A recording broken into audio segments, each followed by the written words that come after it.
ओम शांति। आज है 27 नवंबर 2021 की साकार मुरली। शिव भगवानोवाच, मीठे बच्चे, ज्ञान धन का दान करने के लिए विचार सागर मंथन करो। दान का शौक रखो तो मंथन चलता रहेगा।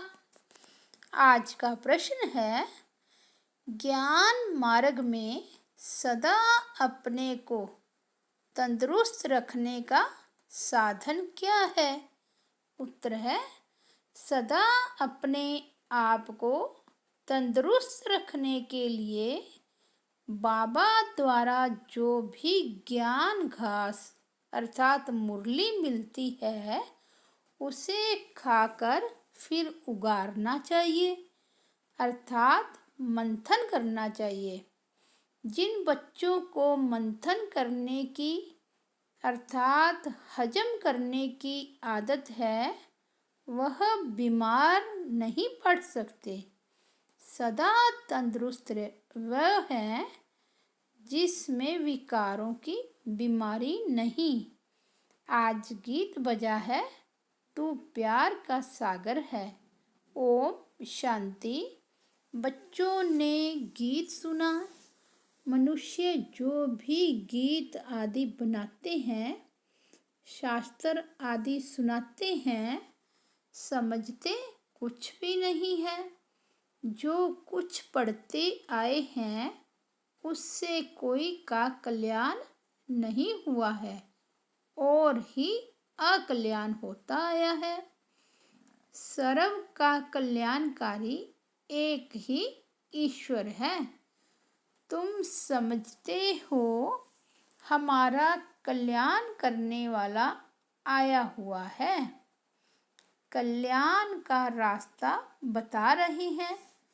खास तुम भारतवासियों का आम सारी दुनिया का कल्याण करने वाला एक ही बाप है। सतयुग में सबका कल्याण था। तुम सब सुख धाम में थे और बाकी सब शांति धाम में थे। यह बच्चों की बुद्धि में है, परंतु पॉइंट खिसक जाती है, पूरी धारणा नहीं करते हैं। अगर एक पॉइंट पर विचार सागर मंथन करते रहे तो ऐसा न हो। जानवरों में जितना अकल है आजकल के मनुष्यों में उतना भी अकल नहीं। जानवर गऊ घास खाते हैं तो उगारते रहते हैं। तुमको भी भोजन मिलता है, परंतु तुम फिर सारा दिन उगारते नहीं हो। वह तो सारा दिन उगारते ही रहते हैं। यह तुमको मिलता है ज्ञान घास, योग और ज्ञान। इस पर दिन भर विचार सागर मंथन करते रहना चाहिए। जिनको सर्विस का शौक नहीं वह विचार सागर मंथन करके क्या करेंगे? शौक नहीं तो करेंगे भी नहीं। कोई कोई को ज्ञान धन देने का शौक रहता है। गौशाला में मनुष्य जाकर गौओं को घास आदि देते हैं, वह भी पुण्य समझते हैं। बाप तुमको यह ज्ञान घास खिलाते हैं। इस पर विचार सागर मंथन करते रहेंगे तो खुशी में रहेंगे और सर्विस का शौक भी होगा। कोई लोटा भर लेते हैं अथवा बूंद लेते हैं, वह भी स्वर्ग में चले जाएंगे।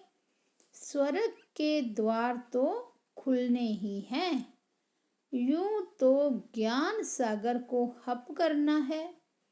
कोई तो सारा हप करते हैं, कोई तो बूंद लेते हैं, फिर भी स्वर्ग में तो जाएंगे। बाकी जितना जितना धारण करेंगे उतना ऊंच पद पाएंगे। बाकी स्वर्ग में एक बूंद से भी चले जाएंगे। मनुष्य मरते हैं तो उनको गंगा की एक बूंद देते हैं। कोई कोई घर में सदैव गंगा जल ही पीते हैं। कितना पीते होंगे? गंगा तो बहती रहती है।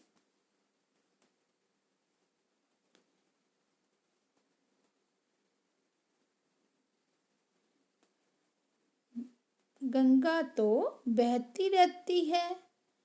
कोई कोई के घर में सदैव गंगा जल भी पीते हैं। कितना पीते होंगे? बाबा कहते गंगा तो बहती रहती है, उनको तो कोई हप कर न सके।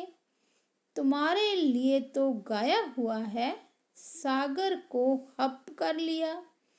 जो ज्ञान सागर के नज़दीक आ जाते हैं, जास्ती सर्विस करते हैं, वही विजय माला में पिरोए जाते हैं। जितना जितना जो हप करते हैं और दूसरों का कल्याण करते हैं, वह पद भी पाते हैं। जितना धारण करेंगे उतना खुशी भी होगी। धनवान को खुशी होती है ना।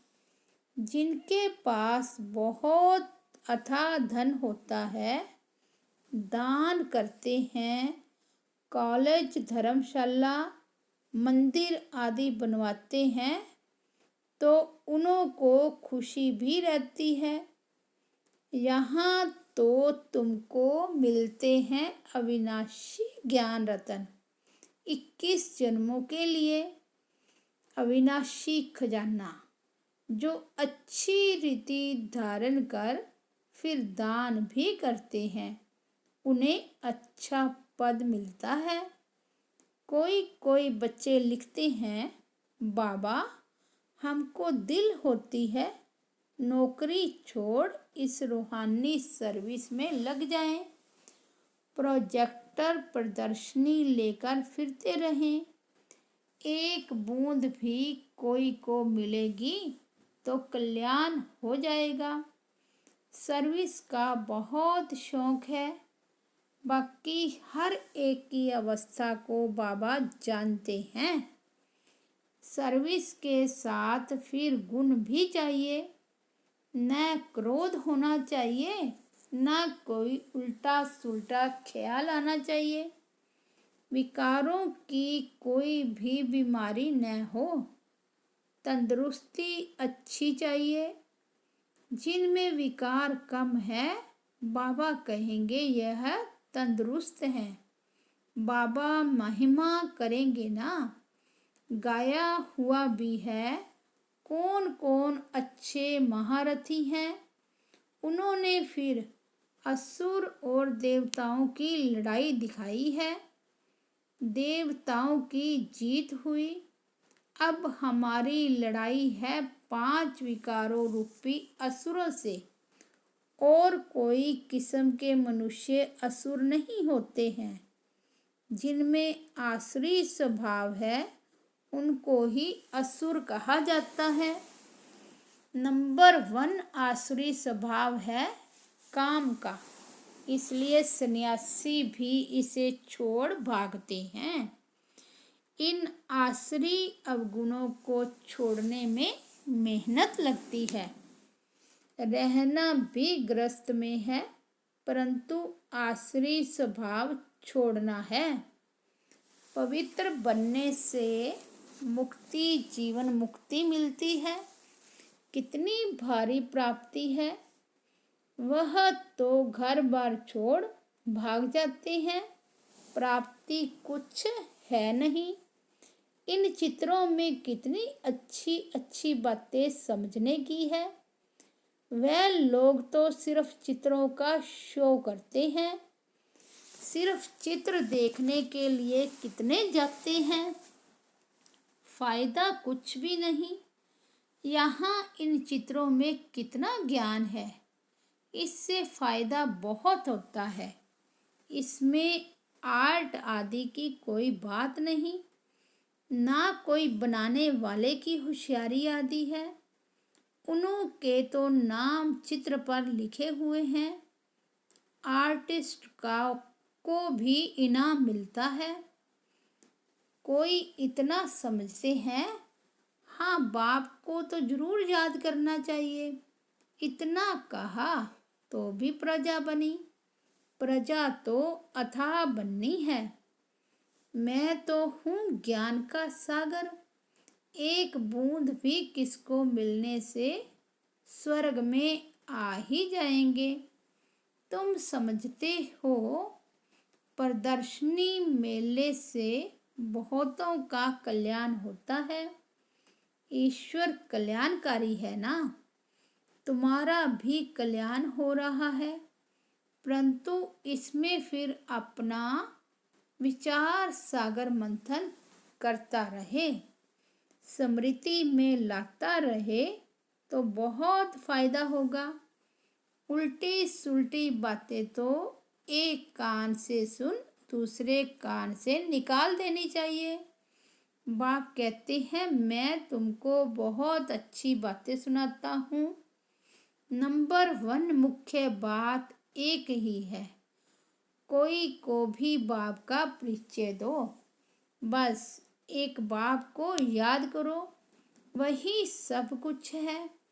भक्ति मार्ग में बहुत ऐसे होते हैं, बोलो आप तो यह बहुत अच्छा करते हो, अंगुली से इशारा करते हैं, सब कुछ परमात्मा कराते हैं। वह सबका कल्याणकारी ऊपर में रहते हैं। रहती तो तुम आत्माएं भी वहाँ ही हो।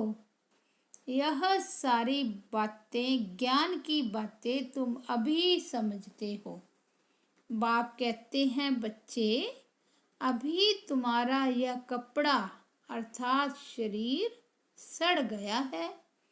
सतयुग त्रेता में कितना अच्छा वस्त्र था, अब सड़ा हुआ वस्त्र कहाँ तक पहनेंगे। परंतु यह कोई समझते नहीं है। बाप आकर जब समझाए तब समझे। अभी तुम बच्चे समझते हो, ज्ञान देने वाला है ही एक बाप, वह है सागर। जो सागर हप कर लेते हैं वही विजय माला के दाने बन जाते हैं। वो सदैव सर्विस पर ही तत्पर रहते हैं। बाबा आए ही हैं बच्चों को पावन बनाने। पावन बनकर फिर वापस जाना है। यहाँ से आए हैं फिर वहाँ ही जाएंगे नंबरवार, आगे पीछे नहीं जा सकते हैं। नाटक में एक्टर्स का एक्ट टाइम पर होता है ना, इसमें भी जो एक्टर्स हैं वह नंबरवार अपने अपने समय पर आते जाएंगे। यह बेहद का नाटक बना हुआ है। ब्रह्म में हम आत्माएं बिंदी रहती हैं, वहाँ और कुछ क्या होगा। कहाँ एक आत्मा बिंदी, कहाँ इतना बड़ा शरीर। आत्मा कितनी छोटी जगह लेगी। ब्रह्म में तत्व कितना बड़ा है। जैसे पोलार का एंड नहीं, वैसे ब्रह्म में तत्व की भी एंड नहीं होती है। कितनी कोशिश करते हैं अंत पाने की, परंतु पा नहीं सकते। कितना माथा मारते रहते हैं, परंतु कोई चीज ही नहीं जिसको पकड़े या पार जाए। साइंस का घमंड कितना है, कुछ भी फायदा नहीं। सुना है ना, आकाश ही आकाश, पाताल ही पाताल। समझते हैं मून में दुनिया होगी, वह भी ड्रामा में उन्हों का पार्ट है। फायदा कुछ नहीं। बाप तो आकर हमको विश्व का मालिक बनाते हैं। कितना फायदा है। बाकी मून में जाओ, छू मंतर से भभूत आदि निकालो, इससे फायदा क्या। अब तो हम बेहद के बाप से बेहद का वर्षा लेते हैं, कल्प कल्प लेते आए हैं। वर्ल्ड की हिस्ट्री ज्योग्राफी रिपीट होती है, यह चक्कर फिरता रहता है। दुनिया में पहले सिर्फ भारत ही था, भारतवासी ही विश्व के मालिक थे। वहाँ देवताओं को कोई खंड का मालूम नहीं रहता, यह तो बाद में वृद्धि को पाते हैं। नए नए धर्म संस्थापक आकर अपना अपना धर्म स्थापन करते हैं, बाकी वह कोई सदगति तो नहीं करते हैं, सिर्फ धर्म स्थापन करते हैं। उनका क्या गायन होगा। मुक्ति धाम से आते हैं पाठ बजाने, मनुष्य कहते हैं मोक्ष में बैठे रहें। इस आवागमन के चक्कर में आए ही क्यों, परंतु इसमें तो आना ही है, पुनर्जन्म लेना ही है, फिर आना है। यह बना बनाया ड्रामा का चक्र है। लाखों वर्ष का ड्रामा तो कोई होता ही नहीं, यह तो नेचुरल अनादि ड्रामा है। इसको कहा जाता है ईश्वरीय कुदरत। रचता और रचना की जो कुदरत है उसको जानना होता है। ऐसा कोई मनुष्य नहीं जो बैठ कर पुरुषार्थ करे सृष्टि चक्र को जानने का। यह सृष्टि का चक्र कैसे फिरता है ये ख्याल करना आएगा ही नहीं। सबसे पुराने से पुराना चित्र है शिवलिंग का। खुदा आया हुआ है, फिर उसका यादगार बनाते हैं। पहले जब शिव की पूजा शुरू होती है तो हीरे का शिवलिंग बनाते हैं, फिर जब भक्ति रजो तमो हो जाती है तो पत्थर का भी बनाते हैं। शिव बाबा तो हीरो का नहीं है, वह तो एक बिंदी है, पूजा के लिए बड़ा बनाते हैं। समझते हैं हम हीरे का शिवलिंग बनाए, सोमनाथ के इतने बड़े मंदिर में एक बिंदी रखें तो समझ में भी ना आए। बाप समझाते हैं भक्ति मार्ग में क्या क्या होता है। साइंस वाले इन्वेंशन करते रहते हैं, अच्छी अच्छी चीज़ें निकालते रहते हैं, विनाश के लिए भी निकालते रहते हैं। आगे बिजली थोड़े ही थी, मिट्टी का दीपक जलाते थे। बाप समझाते हैं मीठे मीठे बच्चे, थोड़े में राजी मत हो जाओ। अच्छी रीति धारण कर सागर को हप करो। जो अच्छी सर्विस करेंगे तो पद भी अच्छा पाएंगे।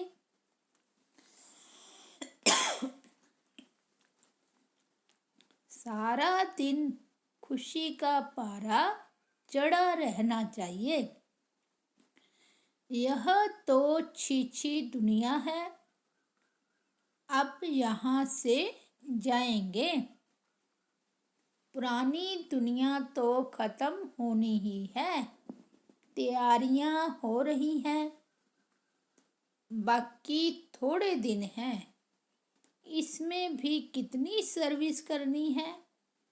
सारे भारत में तो क्या, विलायत में भी सब तरफ चक्कर लगाना है। अखबारों द्वारा विलायत के कोने कोने तक भी पता लग जाना है। इस सीढ़ी आदि से झट समझ जाएंगे। बाप आता ही है बच्चों को फिर से स्वर्गवासी बनाने। बराबर लक्ष्मी नारायण भारत में ही राज्य करके गए हैं। महिमा तो बहुत करते हैं कि भारत प्राचीन देश है, बहुत महिमा करते हैं। भारत ऐसा था, भारत में ऐसी पवित्र देवियाँ थी। तुम जानते हो, हम बाप से 21 जन्मों की प्रारब्ध पाते हैं। बाप बिल्कुल सिंपल पढ़ाते हैं। दिखाते हैं द्रौपदी के पांव दबाए, वह भी कुछ है नहीं। यह तो बाबा कहते हैं, बच्चे भक्ति मार्ग में धक्के खाकर थक गए हैं, अब हम तुम्हारी थक दूर करते हैं। तुम धक्के खा खा कर पतित बन पड़े हो। बाप कहते हैं, मैं तुम्हारी थक दूर कर रहा हूँ, फिर कभी दुख नहीं देखेंगे, जरा भी दुख का नाम नहीं होगा। बाकी पुरुषार्थ कर ऊंच पद पाना है। अच्छा पद पाएंगे तो कहेंगे ना,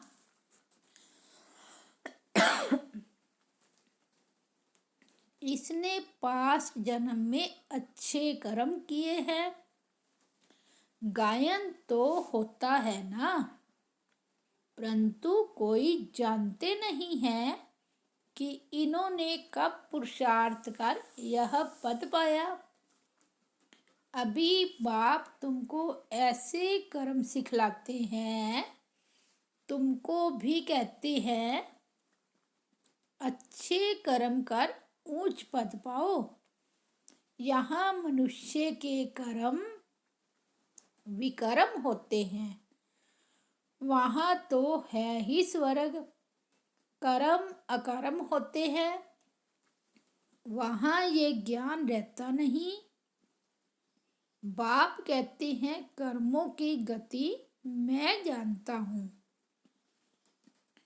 इस समय जो अच्छा कर्म करेंगे वह फल भी अच्छा पाएंगे। यह कर्म क्षेत्र है। कोई बहुत अच्छे कर्म करते हैं, कोई है जिन्हें सर्विस की ही तात लगी रहती है। पूछते हैं, बाबा हमारे में कोई खामी है क्या?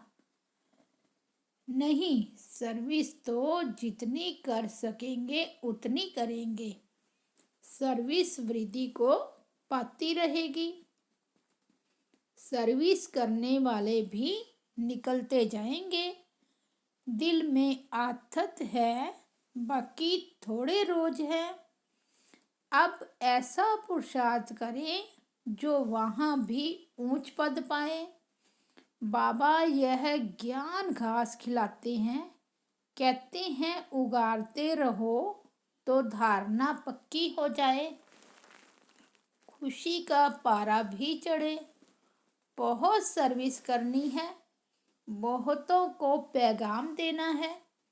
तुम पैगंबर के बच्चे पैगंबर हो। एक दिन बड़े अखबारों में भी तुम्हारे चित्र निकलेंगे। विलायत तक तो अखबारें जाती हैं ना, चित्रों से समझ जाएंगे। यहाँ नॉलेज तो गॉड फादर की है, बाकी मेहनत है मन मना भव होने की। वह भारतवासी ही मेहनत करते हैं। अच्छा, मीठे मीठे सिकिलदे बच्चों प्रति माता पिता बाप दादा का याद प्यार और गुड मॉर्निंग। रूहानी बाप की रूहानी बच्चों को नमस्ते। हम रूहानी बच्चों की रूहानी बाप दादा को याद प्यार गुड मॉर्निंग और नमस्ते। धारणा के लिए मुख्य सार। फर्स्ट पॉइंट, बाप जो अच्छी अच्छी बातें सुनाते हैं उन पर विचार सागर मंथन कर बहुतों का कल्याणकारी बनना है। उल्टी सुल्टी बातें एक कान से सुन दूसरे से निकाल देनी है। सेकंड पॉइंट है, कोई भी आसुरी स्वभाव है तो उसे छोड़ना है। बाप जो ज्ञान घास खिलाते हैं उसे उगारते रहना है। आज का वरदान है, सदा अपने पवित्र स्वरूप में स्थित रह, गुण रूपी मोती चुगने वाले होली हंस भव। आप होली हंसों का स्वरूप है, पवित्र और कर्तव्य है सदैव गुणों रूपी मोती चुगना। अवगुण रूपी कंकर कभी भी बुद्धि में स्वीकार न हो, लेकिन इस कर्तव्य को पालन करने के लिए सदैव एक आज्ञा याद रहे कि न बुरा सोचना है, न बुरा सुनना है, न बुरा देखना है, न बुरा बोलना है। जो इस आज्ञा को सदा स्मृति में रखते हैं वह सदा सागर के किनारे पर रहते हैं। हंसों का ठिकाना ही है सागर। आज का स्लोगन है, चलते फिरते फरिश्ता स्वरूप में रहना, यही ब्रह्मा बाप की दिल पसंद गिफ्ट है। चलते फिरते फरिश्ता स्वरूप में रहना, यही ब्रह्मा बाप की दिल पसंद गिफ्ट है। अच्छा, ओम शांति।